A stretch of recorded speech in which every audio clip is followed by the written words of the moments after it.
Que una compañera del paralelo 2 dice que no le aparece nada para meterse a la reunión, que qué puede hacer.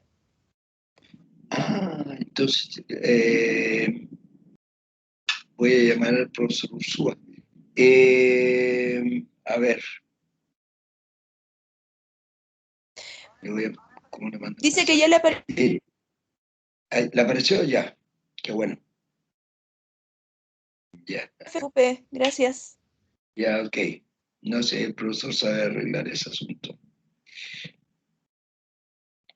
Entonces tenemos acá, allá. Yo estaba compartiendo. Y vamos entonces hoy día ¿a dónde está esto? Acá. Bueno, vamos a comenzar con y le quiero mostrar lo siguiente también. Hay aquí una lista de ejercicios que están resueltos. Problemas resueltos de presión hidrostática, etc. Cálculo de presión y todo eso. Así es que ahí tienen sus 9 páginas. Y además, en el Moodle están escritos, en la parte que dice fluido arriba, están escritos los conceptos de hidrostática, problemas, de esos problemas los subí. Hay un capítulo de un libro que compartí, que es Mecánica de Fluidos, del Szymanski, y después viene Dinámica de Fluido. Y hay una guía también de dinámica de fluido. Vamos a ver si acaso podemos hacer todo esto entre hoy día y mañana. De manera de que está todo acá. Y los alumnos del profesor, él va a tener aparte también algunas cosas. Y bueno, ya tienen todo lo que necesitan para este trabajo. Entonces, la prueba está acá. El calendario de actividades.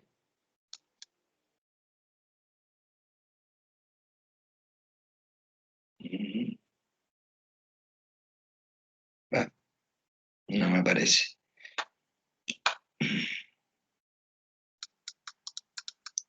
La prueba que está ubicada aquí, entre el 19 y el 21 de mayo, estaba para el 20 de mayo, la vamos a hacer el día 4 de junio, la semana después de la Semana de Salud Mental, y el 4 de junio me parece que cae el día viernes. A ver, junio 4, día viernes.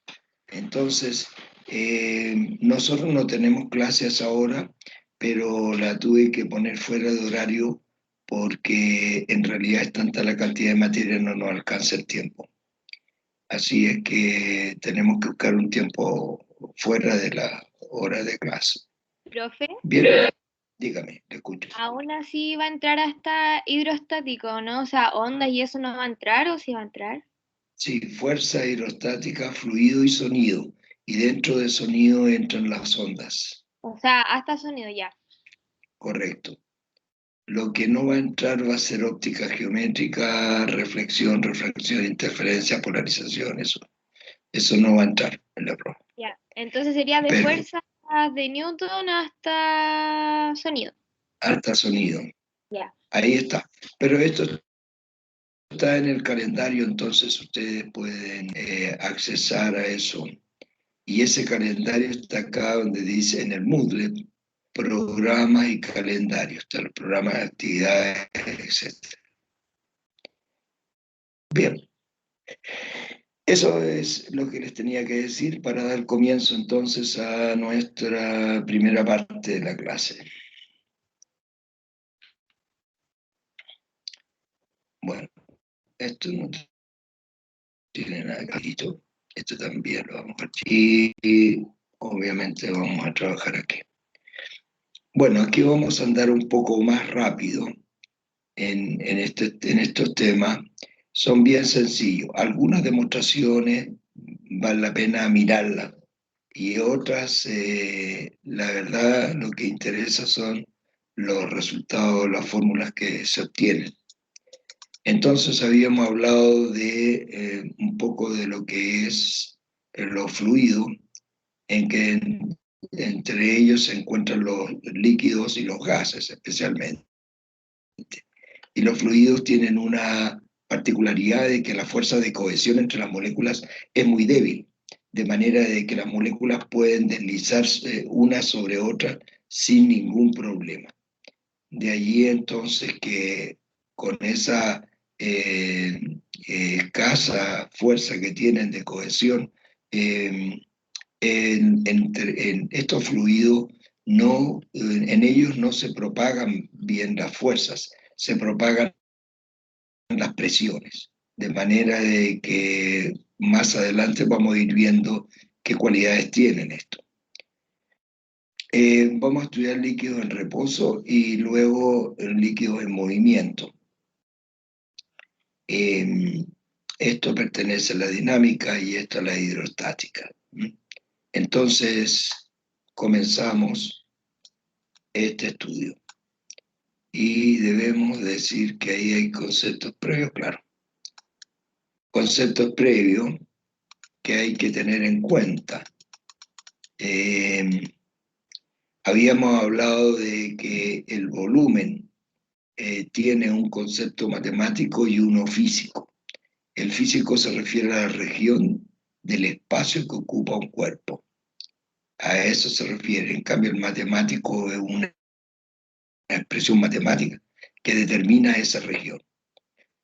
Para determinar el volumen se puede, si se conoce la geometría y es un cuerpo de forma regular, es posible obtener el volumen con estas relaciones. Por ejemplo, para un cubo, la arista elevado al cubo, si es una esfera, 4/3 por el radio elevado al cubo, si es una superficie esférica. O sea, si se trata de un volumen que es una esfera. Un paralelepípedo recto se puede calcular como el largo, el ancho y el alto. Y el volumen de un cilindro, que es pi r cuadrado, es el área de la base multiplicado por la altura. Este lo vamos a estar usando en un rato más. Así es que el área de la base es pi r cuadrado del radio y h es la altura que tiene este. Si este cilindro, te dicen, pero ¿cómo altura si está acostadito? Lo podemos poner ahí sobre esta base y ustedes van a ver que esta longitud es la altura. Bien, si el volumen de un cuerpo es de forma irregular, entonces es posible tener un recipiente cilíndrico, ¿verdad? Con un diámetro conocido, se puede llenar con un líquido, agua, etc., y sumergir un cuerpo de volumen irregular, que no se conoce la ecuación para determinar el volumen. Al sumergirlo acá, el nivel va a aumentar. Lo que aumente, el nivel que aumente el volumen que se puede calcular, porque si se conoce el diámetro o el radio y se conoce esta altura, se puede saber cuánto es el volumen de esta parte cilíndrica. Y ese volumen corresponde a este del cuerpo. Dado que el cuerpo al sumergirlo desplaza líquido y lo que desplaza es un volumen exactamente igual al de él. Y ahí lo tendríamos nosotros, ese volumen. Así que de forma irregular podemos determinar el volumen a través de ese método. Y uno de los principales conceptos que vamos a comenzar a ver ahora es el de densidad. El de densidad. Y que nosotros lo definimos como el cociente entre la masa de un cuerpo y el volumen que esa masa ocupa. De manera de que como es masa partido por volumen, El volumen normalmente es una longitud elevado al cubo, ya sea metros cúbicos o centímetros cúbicos o pulgadas cúbicas, como quieran. Pero en el numerador quedaría la masa, que puede estar medida en kilogramos o puede estar medida en gramos, en SLUG, en UTM, etc. Bueno, nosotros nos referimos al sistema internacional, así que pero es muy común, ¿no es cierto?, el volumen, escribirlo también, aparte de centímetros cúbicos, metros cúbicos, en litros, ¿ya? Que ya es una unidad que se ha aceptado, eh, no como unidad del sistema internacional, pero de uso frecuente en el sistema. Bueno, para que uno tenga una idea de lo que es densidad, aquí tenemos algunos valores de esta densidad. La verdad es que es la cantidad de materia que está contenida en un cierto volumen. Ahora, cuando algo tiene una densidad mucho mayor, si, por ejemplo, por centímetro cúbico, significa que en un centímetro cúbico hay mayor masa en un centímetro cúbico que otro elemento. Por ejemplo, la densidad del mercurio. El mercurio tiene una densidad de 13,6 gramos por cada centímetro cúbico. Así que la masa que está contenida en un centímetro cúbico es de 13,6 gramos. En cambio, el agua tiene una densidad de un gramo por centímetro cúbico. Así que en el mismo centímetro cúbico vamos a tener una masa solamente de 1 gramo.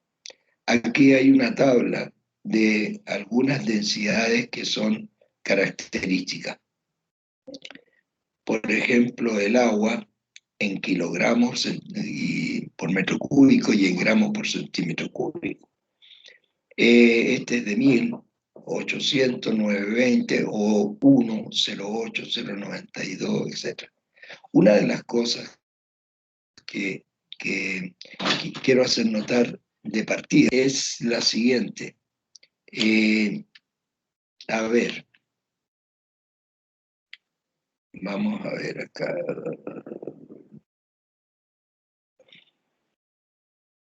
Una de las cosas que hay que tener en cuenta. Supongamos que yo tengo una densidad que es 2 gramos por centímetro cúbico, ¿ya?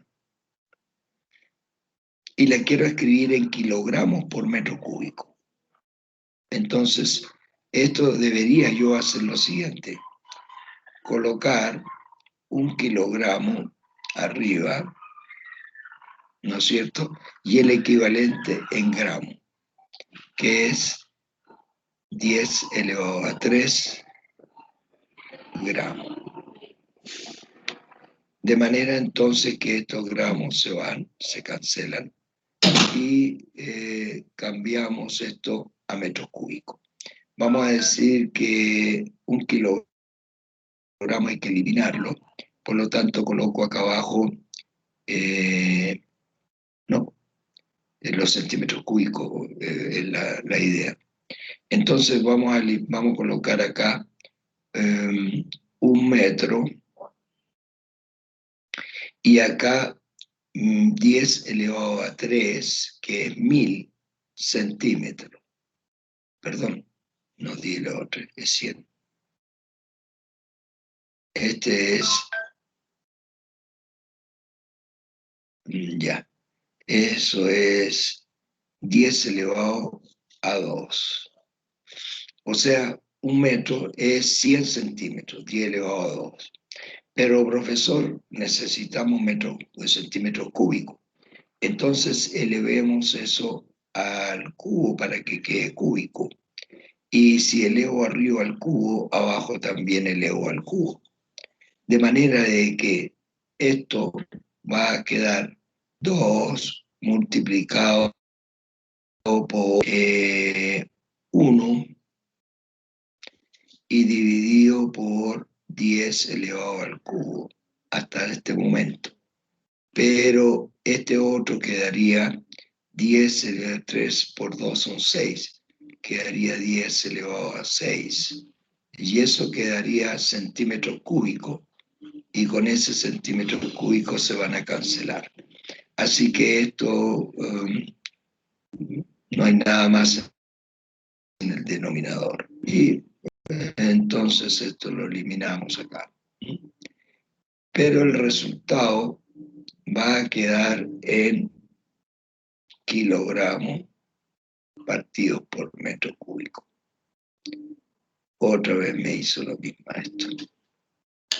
Uy, señor, yo no sé, voy a tener que ver esto, ¿qué le pasa? Vamos a la basura. Bueno, ya. De nuevo acá. Esto entonces quedaría por 10 elevado a 6. Y esto va a quedar en kilogramos partidos por metro cúbico. Disculpen eso que ha quedado tan feito, pero de repente suele pasar. Pero miren lo que ocurre acá, esto es lo importante. El 10 elevado a 3 con el 10 elevado a 6 queda convertido esto en 10 elevado a 3. Así que la densidad va a ser 2 por 10 elevado a 3, y esto quedaría en kilogramos partidos por metro cúbico. All right. Es muy interesante porque si ustedes ven, la densidad era 2, pero era 2 gramos por centímetro cúbico. Y para convertirla en kilogramos por metro cúbico, bastó con multiplicarla por 10 elevado a 3. Por lo tanto, si yo tengo que la densidad de un cuerpo es 8 gramos por centímetro cúbico, y la quiero convertir en kilogramos por metro cúbico, simplemente este lo multiplico 8 por 10 elevado a 3, y esto me va a quedar en kilogramos por metro cúbico. No hay necesidad de hacer esta operación de arriba. Al revés, si una densidad es 8 por 10 elevado a 3 kilogramos por metro cúbico y usted la quiere solamente en gramos por centímetro cúbico, simplemente sustituye elimina este 10 elevado a 3. Ya, eso es una regla que, bueno, obedece a estos cálculos, pero ya en el futuro no vamos a estar haciendo estas transformaciones y estas cosas. Basta con mirar el valor y saberlo cómo es. Por esa razón, entonces, que yo regreso acá y observo, por ejemplo, 1 gramo por centímetro cúbico del agua, hay que multiplicarlo por 1000, por 10 elevado a 3, y eso da 1000.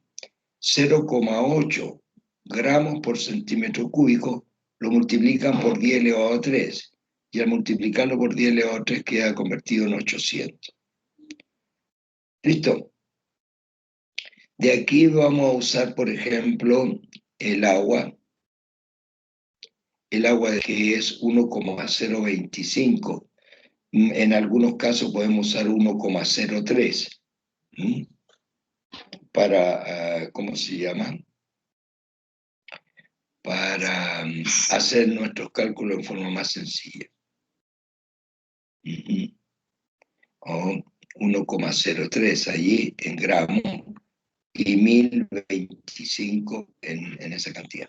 Bueno, vamos entonces a esa tabla, ya la tienen ahí en su poder, y vamos a ver un concepto que es muy importante, y es el concepto de, espérenme un momentito que esto me está haciendo dar jugo, ahí, el concepto de presión. Y el concepto de presión tiene que ver con el área. Aquí hay una fórmula que se me pegó, se metió mal allí. Ya vamos a ver cómo lo podemos arreglar. La idea más simple de presión que se tiene es la acción de aplastar algo. de manera de reducir su volumen. Y cuando se aplasta algo, se ejerce una fuerza sobre una región del objeto, una región. La presión tiende a reducir el volumen de los cuerpos sobre el cual actúa. ¿Y cómo es que se define la presión? La definición de presión, podemos decir de que la presión, en forma muy sencilla, es la fuerza que actúa, la presión es la fuerza que actúa sobre un área. Profesor, quiere decir que si la fuerza se mide en una unidad en el sistema MKS en Newton y el área en el sistema MKS metro cuadrado, a esta definición Newton partido por metro cuadrado, que es del sistema internacional, le vamos a llamar como unidad Pascal. Y eso va a ser Newton sobre metro cuadrado. Esa es la unidad que vamos a usar en el sistema internacional. Ahora, la presión es fuerza partido por área. Les voy a indicar algo que es re interesante, esto de la presión. Vamos acá a suponer que nosotros tenemos, vamos a suponer que tenemos un cuerpo allí. Eso es lo malo de dibujar acá, que no es tan sencillo. Bueno, y ahí lo voy a hacer bien sencillo. Vamos a suponer que yo voy a dividir esto así, y este otro lo voy a dividir allí, esa superficie. Si este cuerpo tuviera un peso de 48 newton, 48 newton. Entonces, la presión que se ejerce, y acá vamos a poner 2 centímetros para allá, y ahí también 2 centímetros. Entonces, si nosotros sacamos la presión es la fuerza que ejerce sobre esta superficie, que es 48 newton en la fuerza, ¿no es cierto? Y esto lo vamos a dividir por el área. Y este 2 por 2 serían 4 centímetros al cuadrado, porque 2 por 2, 4, pero centímetro por centímetro. Si simplificamos eso, esto nos va a quedar 4 en 4, 1, en 8, 2, así que esto va a ser 12 newton partido por centímetro cuadrado. ¿Qué significa eso? Significa que en cada centímetro cuadrado, allí y allí, en ese y en ese, en cada uno de ellos, ustedes van a encontrar una fuerza de 12 newton. En cada uno de esos centímetros cuadrados, porque este tiene 1 centímetro por 1 centímetro. Entonces, en cada uno de ellos va a haber una fuerza de 12 newton. Eso es la presión, es una fuerza por unidad de área, ¿no es cierto? Por lo tanto, si el cuerpo pesaba 48 newton y esto tenía 2 centímetros por 2 centímetros, podemos decir de que en cada centímetro cuadrado vamos a encontrar, en cada centímetro cuadrado, vamos a encontrar una fuerza de 12 newton. 12 newton. Si esto tuviera 1 centímetro. Ahora este mismo cuerpo, si yo lo apoyara no sobre esta superficie y lo cambiara y lo pusiera de costado, va a depender del área que nosotros tengamos acá. Es decir, si esta mide 6 y esta 2, vamos a tener entonces una presión distinta. A ver, bueno, voy a acostar esto, ¿eh? Lo vamos a poner de costado. Si eso lo ponemos de costado, entonces esto va a quedar más o menos.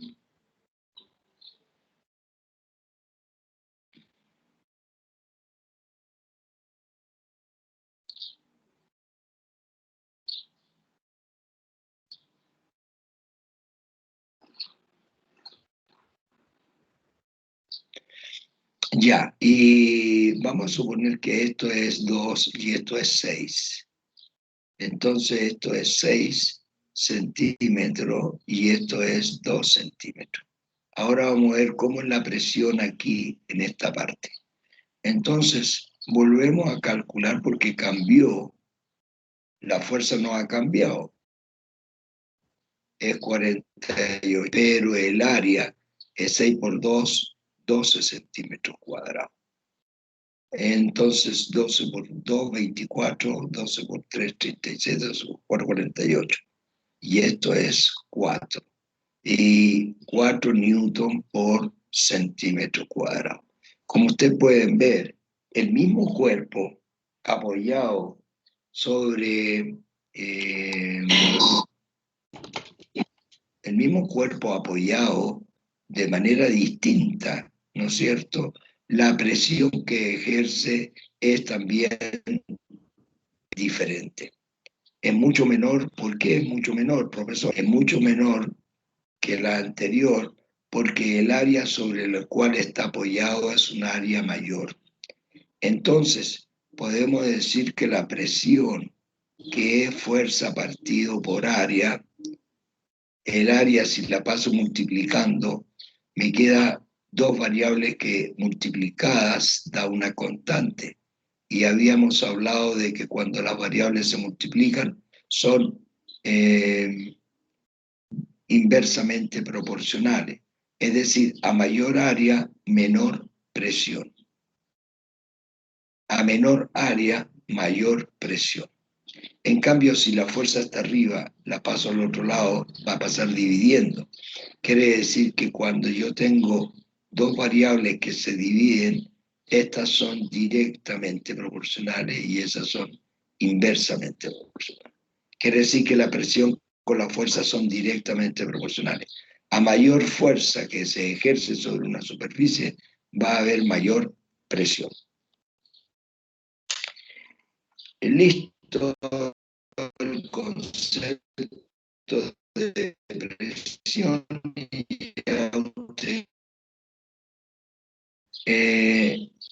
Es así que esa fórmula que está allí, que no sé cómo lo voy a arreglar ahora no.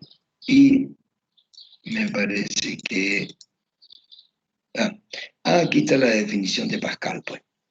En Pascal se mide Newton partido por metro cuadrado.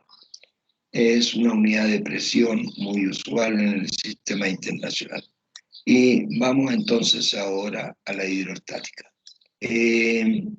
Primitivamente se pensaba de que el aire no pesaba. ¿Eh? Esto debido a un experimento que hizo Aristóteles, ¿no es cierto? Pensaron que el aire no tenía peso. Y hizo un experimento con una vejiga de animal, etc. Y lo pesó sin aire, la vació y después la cerró, la llenó con aire y la cerró y la volvió a pesar y pesó lo mismo. Si hubiese hecho este experimento actualmente también resultaría igual el resultado. Eso se debe a otro fenómeno. ¿Ah? Entonces él dijo, uy, el aire no pesa. No quiero desprestigiar a este filósofo, ¿ah? No es mi intención ahora pelarlo después, son 2300 años. Sin embargo, ese experimento mantuvo al mundo en una idea de que el aire no pesaba y eso lo vinieron a resolver cuando se pudo medir, ¿no es cierto?, cuando se pudo lograr obtener una bomba de vacío. Hay toda una historia al respecto, con las esferas de Magdeburgo, que por allá por el 1700, ¿no es cierto?, recién pudieron determinar cuánto pesaba el aire, es decir, cuando se ve la posibilidad de llenar, de tener un recipiente vacío y después, lleno de aire, y luego pesarlo y después extraer el aire con una bomba de vacío. Entonces, bajar la presión en el interior. Y con eso se pudo ver que realmente el aire tenía un peso. Pero fíjese que ese aire ejerce una presión sobre la atmósfera, sobre la superficie terrestre. Y obviamente que es una columna de aire que no estábamos determinando, una columna bastante grande de aire que actúa sobre una sección de base del orden de 1 metro cuadrado.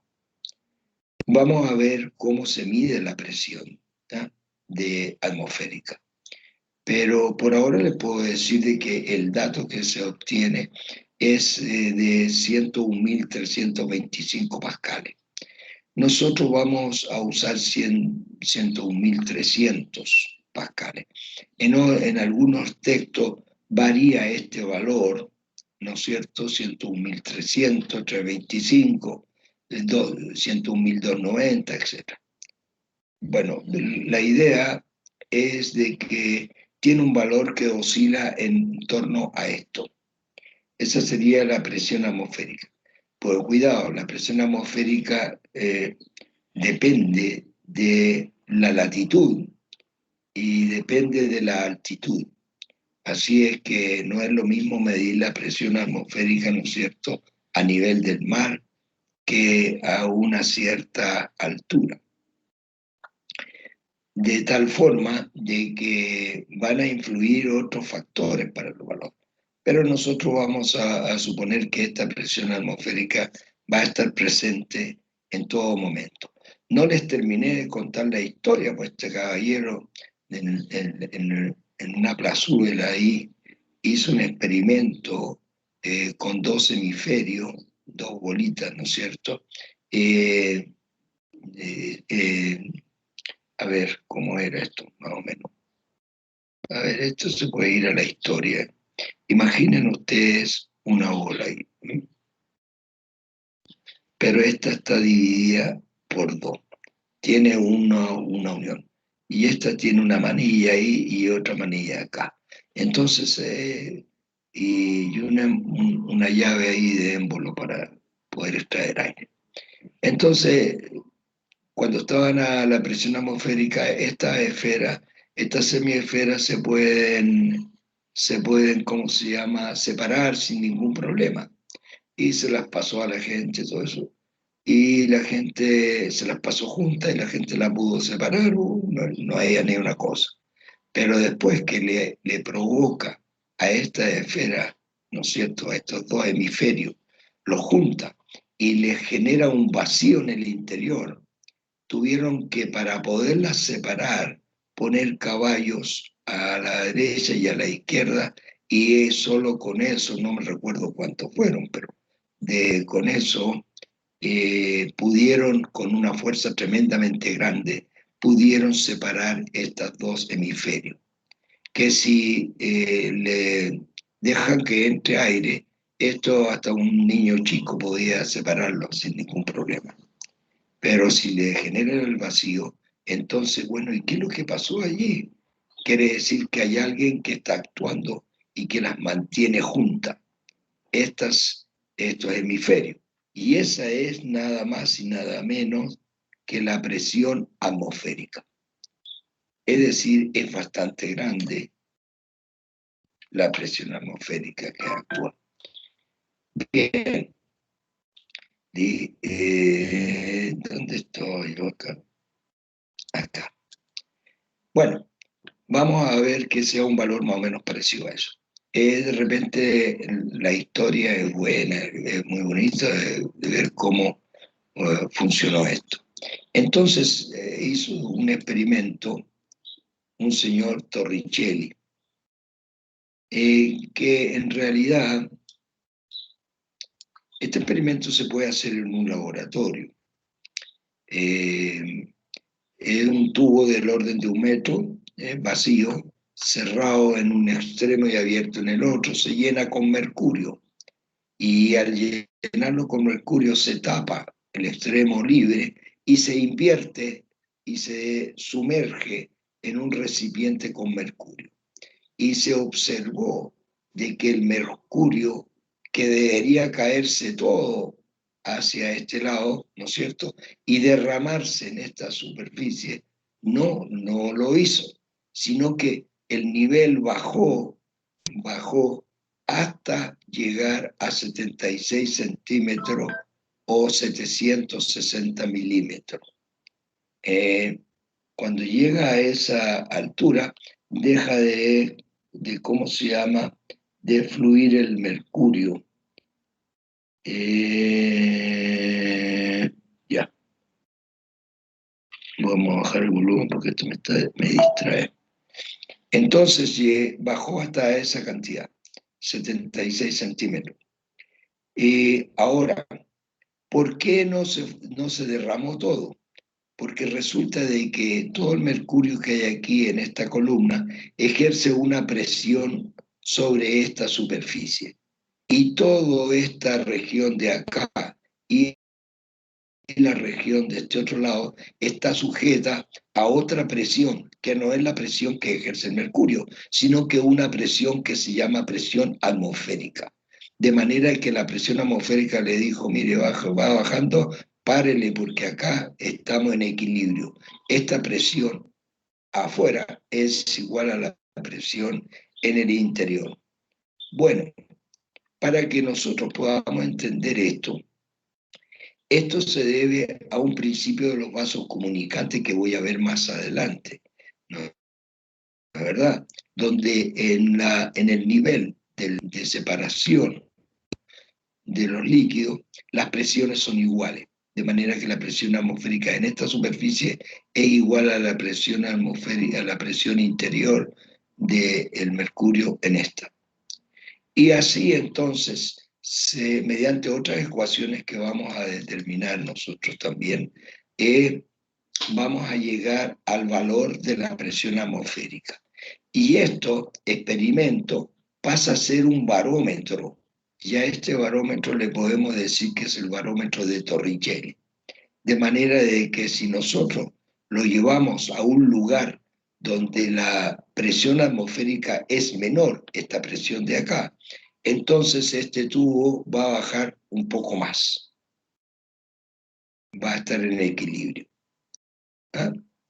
Y con esto pasa a constituirse lo que llamamos un barómetro de Torricelli. Ahora, yo voy a explicar algunas cosas de esta porque las voy a tener que definir más adelante. Por ejemplo, esta relación que se llama presión manométrica. Y ya a poco andar vamos a tener una idea de esto. Pero para demostrar de qué se trata la presión atmosférica, uno parte del concepto de que la presión atmosférica es igual a la presión en el interior.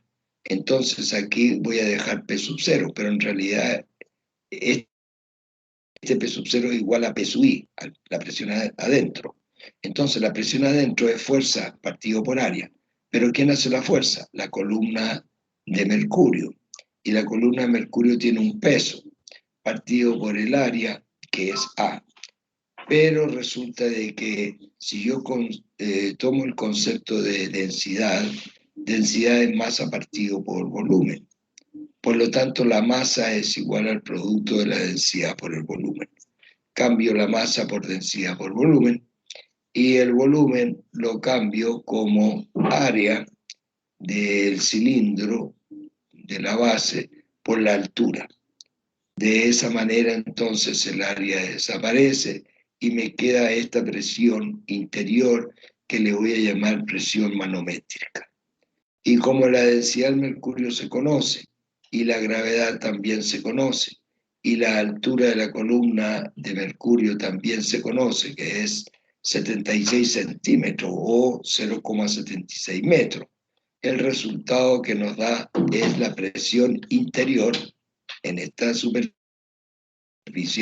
y que es igual a la presión atmosférica. De esa manera obtenemos 101.292,8 pascales. Perfecto. No se preocupen si es que en este instante estas cosas les traen un pequeño problema. ¿Por qué? Porque lo voy a definir en forma más extensa a continuación. La presión en un líquido.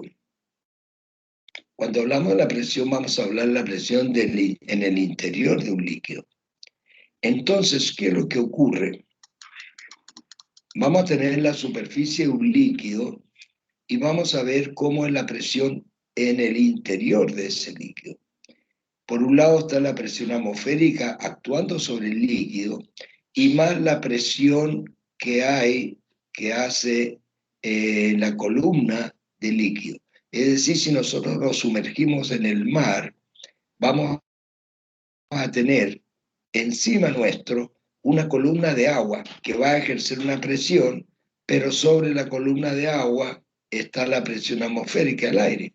Así que la presión absoluta o la presión total sobre un punto en el interior de un líquido estaría compuesta por la suma de dos presiones, la presión atmosférica y la presión manométrica o hidrostática que hace en la columna del líquido. Ahora, aquí yo dibujé solamente una presión hacia abajo, pero en realidad en un punto de un líquido, la presión apunta en todas las direcciones y con igual intensidad. Así es que lo vamos a dejar así, con esta figura, pero en realidad la presión es hacia los lados, hacia arriba, hacia abajo, etc. Y vamos a ver si podemos demostrar cuál es la relación matemática que hay entre eso. A esta presión le vamos a llamar presión absoluta y va a estar compuesta por la densidad, etc. Si ustedes observan acá, vamos a imaginar, acá está la presión atmosférica, estamos bajo el mar. Vamos a imaginar un objeto cilíndrico de agua. Una porción, al observar esta porción cilíndrica de agua, vemos que debajo de ella va a haber una presión. Y sobre esta porción cilíndrica de agua hay una presión atmosférica. Entonces vamos a analizar que la presión absoluta total es la suma de la presión atmosférica sobre esta superficie más la presión que ejerce esta columna de líquido que le llamamos. Entonces, nos salimos un rato de esto, un minuto, y hay cosas allí que se asumen que los alumnos la entienden. Por ejemplo, la densidad es igual al cociente entre la masa partido por el volumen. Pero si yo despejo la masa la puedo escribir como la densidad por el volumen. Pero también yo sé que el peso de un cuerpo es el producto de la masa por la aceleración de gravedad. Pues entonces la masa también se puede escribir como el peso partido por la gravedad. Estas dos cosas tienen que acostumbrarse a ellas. La masa se puede escribir entonces densidad del cuerpo por el volumen que ocupa ese cuerpo. O bien se puede escribir como lo que pesa el cuerpo partido por la gravedad. Ese es un primer punto. El segundo es de que nosotros vamos a estudiar solamente el cilindro de agua. El cilindro de agua Bueno, yo me podría demorar acá una buena cantidad y hacer esto, ¿eh?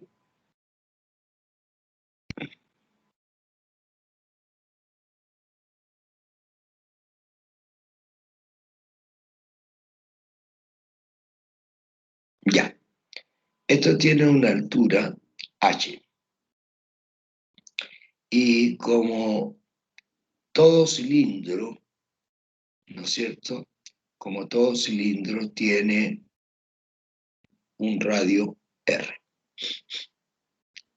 Entonces, veamos qué pasa con la presión acá abajo. La presión es fuerza partido por área. Pero el área que hay abajo, ¿no es cierto? Ya la podemos calcular incluso, pi r cuadrado. Pero la fuerza la ejerce el peso, que es m por g. ¿Sí o no? La fuerza que es lo que pesa este cilindro. Y el peso es m por g. Pero esto queda dividido por el área. Sin embargo, la masa la podemos expresar en función de la densidad y el volumen. Por tanto, esto se puede escribir como densidad por volumen y por G. Miren cómo quedó el peso. El peso se puede escribir como la densidad, el volumen y la gravedad. Todo eso partido por el área. Pero el volumen de esto, todo ese volumen, es el área de la base, es el área, que es pi r cuadrado, multiplicado por la altura de esta columna. Por lo tanto, eso lo sustituimos allá. Y la presión, le voy a poner una M acá. La presión va a ser el cociente entre la densidad por el volumen, pero el volumen es el área por la altura, multiplicado por la gravedad G. Y como esto está dividido por A, esos se desaparecen y la presión manométrica adopta la forma más tradicional. Rho por G por H.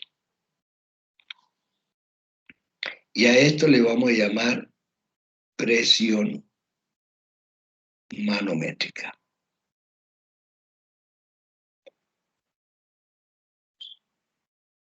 Manométrica. ¿Qué va a ser la presión que ejerce la columna del líquido?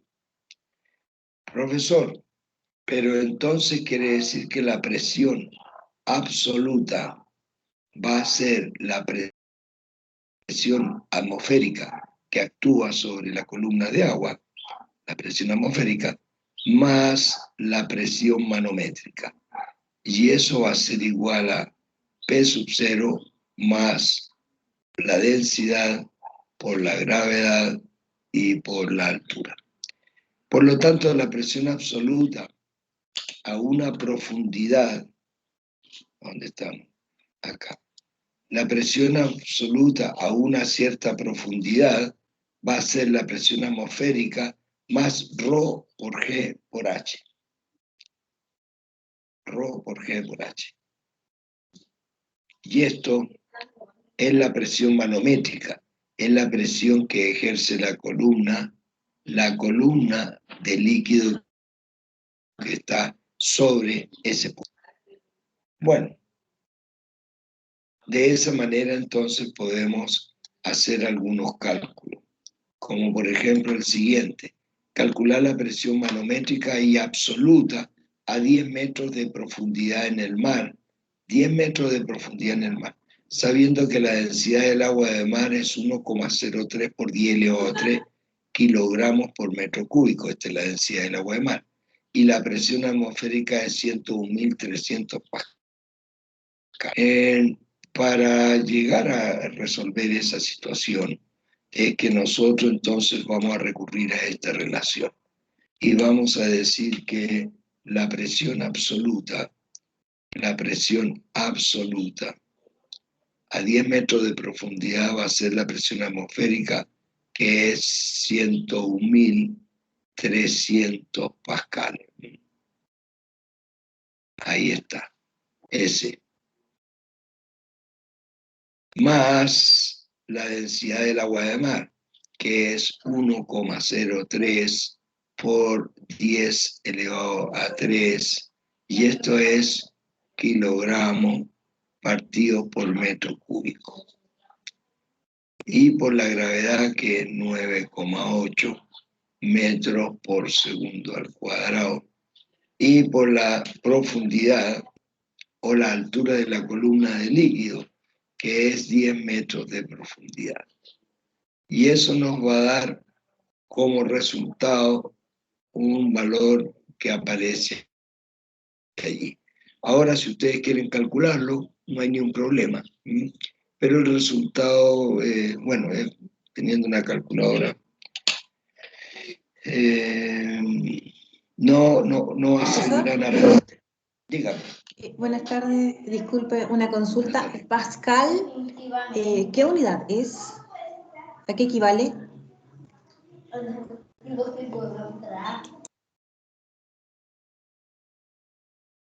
Newton partido por metro. A ver, lo vamos a hacer Gracias. mejor aquí. Ok, mire, lo vamos a hacer acá. Esto es Pascal. Más. Bueno, los cálculos no es lo que interesa eso. Voy a eliminar este...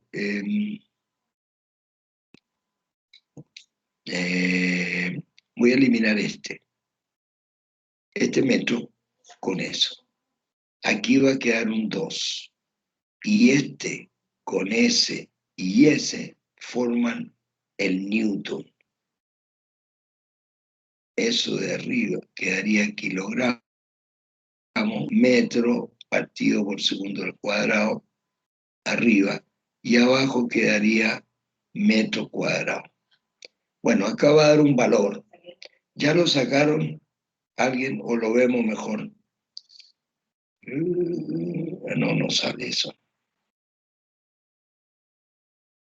Ya. Hemos perdido más tiempo. Bueno, la calculadora, todos allí. 1,03 exponencial 3 por 9,8 y por 10. Eso nos da 100.940. 100.000, ahí.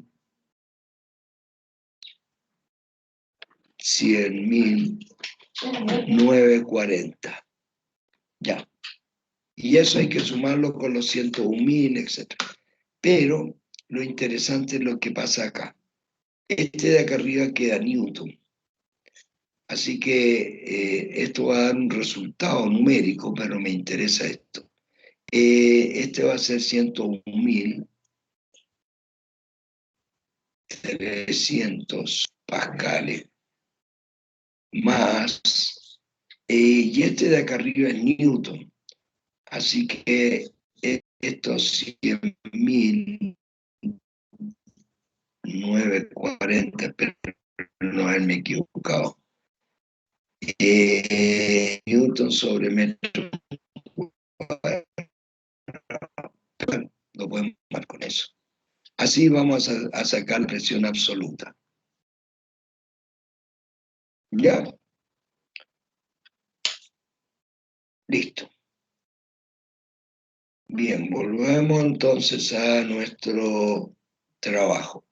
Da 202.240 pascales. Y la presión manométrica es de 100.940. Así es que tenemos esos dos resultados. Bien, Hay montones de ejercicios que se van a poder hacer, pero vamos a ir viendo las materias, cómo funciona. Otro principio que viene a Profe, continuación, dígame. antes de empezar, ¿nos podríamos tomar un break? Porque son las 12:56. Pero claro que sí, son 10 minutos. ¿A cuánto sería? A la 1:06, ¿no? Está bien. Ya, un break. Voy a parar la grabación. Vayan nomás. Nos encontramos a la 1:06. ¿Dónde está esto? Acá. Break. Bien.